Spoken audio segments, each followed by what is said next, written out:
Okay guys, what is up? Welcome back to the channel. We are down here at Guntersville Lake. Like I said in my previous video, this is a place I had been one other time. And be brutally honest with you, the first day of fishing was not great for me. A lot of exploring and did a lot of looking, did a lot of fishing too though. Should have caught more than what we caught. But we learned some things, and yesterday I went out for the second time here and it was much better. So that was one piece day one. We linked it to day two. We're getting better, and that's the goal, is to keep piecing it together. So let's break down day one.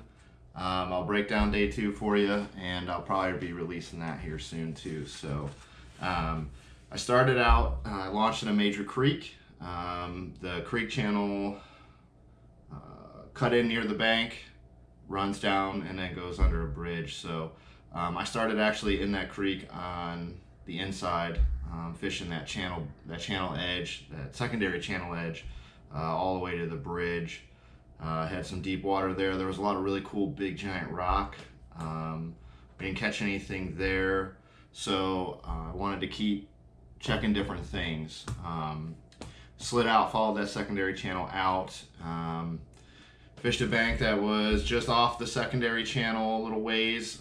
It was a little steeper. There wasn't much cover on it, so I didn't waste too much time there.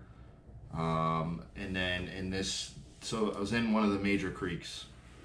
And there was a lot of different things in this creek. So one of the things that I had said in the previous video that I like to do is pick an area that's got a lot of diversity, so I don't have to make long runs to check different things, okay? And I know if anybody's local to Guntersville and you're watching this, and I get it, you go and catch them, that's fine. I'm not a local in Guntersville, so I'm just trying to piece everything together. So we were probably in the last third of the creek. There was a nice secondary channel split, and where that channel splits, there's a nice high spot. There was some cover on that, some wood and rock and other things. Unfortunately for me, there was drum, so we caught some drum doing that. So I did notice that in the one side of this giant creek there was a dead-end gut, and also with that dead-end gut there was kind of like a rounded flat point to where that deep water cuts in, and then that gut turns in and goes up. Sorry, I got my dogs here. Shh, you're fine. And on that point there was like a brush pile, and I did catch a decent largemouth out of there. It was probably like 3 pounds. There was a small school of them there. I saw 4 or 5, just what I could see. The wind was blowing, so it was making it really hard for me to see them with my active target, but that's fine. So we caught that one, and unfortunately they scattered after that. They stopped holding on that pile. I don't know where they went or what they did. I couldn't relocate it, but that was okay with me. It was a nugget of information, right? So just ahead of there was another point. So go back out to the secondary channel I swung up. There was another secondary point. Went over there. It was pretty barren. It was flat. I didn't really like what I saw. But I did notice that I was starting to see some grass, some sparse grass. So I was like, okay, cool. Go over there to that shallow flat with grass. I could not get bit. Jerk baits, chatter baits, rattle baits, shad colored red rattle baits.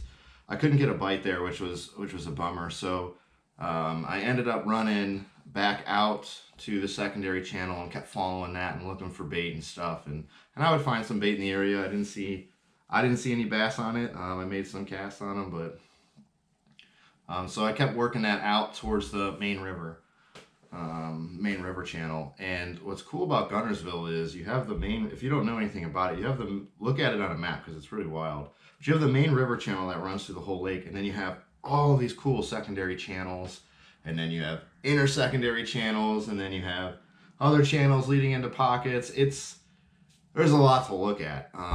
So I just picked a small section of the lake, and I just kind of stayed within my left and right limits that I gave myself for the day, just to help me from getting out of whack, I guess you could say. So worked our way out, followed the secondary channel, fished some secondary channel splits where that secondary channel splits up again, and that split, that high spot there, or there's often a lot of trash on some of those, just from the current dumping it there, but I could not get bit doing that.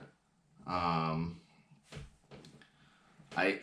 don't know what I was missing. I mean, admittedly, this was not a good day of fishing, but there was information gained, and we'll get to the other fish that I caught here in a second. So some of the other things that I was checking was like dead end guts, and then secondary points. I was looking for stuff off the secondary channel. If the secondary channel swung, I'd look at channel swings, things like that. I fished around, so I ended up working my way a little bit down lake, and then got in this secondary channel that was really cool. It cut back off the main channel. It twisted like 3 or 4 times. There was different high spots on different turns of the channel, and there was grass there as well. So I thought, you know, there was a shot to find some fish set up there. I could not get bit doing it. The weather conditions were okay. It was mildly windy. It made some things kind of annoying, but that's fine. And didn't really have much sun towards the afternoon, and I was sick. I ended up feeling really terrible by 11 a.m.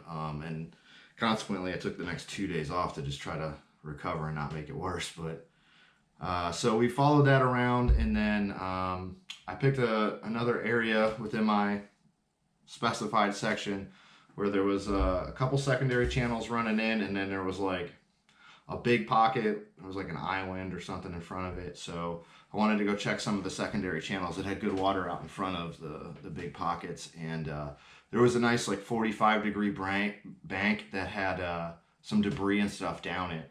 And it also had some docks on that. And the secondary channel where this bank started, the secondary channel wasn't necessarily like right up against it. It wasn't that close, but the closer you got to the docks down towards another pocket, that secondary channel swings right in up against them. So I thought I would check some docks just because I know back home, like in November, I've gotten on some pretty good dock bites flipping a jig under docks around similar water temperatures, 52, 53. So I figured I'd give it a go just to see, check something else off the old list.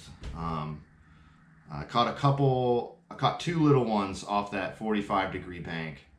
And there was a bunch more there. They just were not really committing, which was really annoying, but that's the way it goes. And I tried the A-rig, jerk baits, like I said. A-rig, jerk bait. What else did I have? Jigs, football jig. I had a swim jig on, rattle bait. I mean, we had some rods on the deck, you know. So, yeah, I was frustrated, but that 45-degree bank kind of got me thinking, and that ties into day 2. Now I know, yeah, 45-degree bank in the winter-ish. I get it, but there's a lot of other ways to catch fish on Guntersville, and I know that that's not the only way. So it's exciting. I'm excited to talk about day 2. We found some fish, and it was a lot of fun. But I'm not going to ruin that. So stay tuned. I'm going to drop another video in the next coming days. So we'll see you then. Thanks, guys. And don't forget to like and subscribe and all that fun stuff. So see you next time.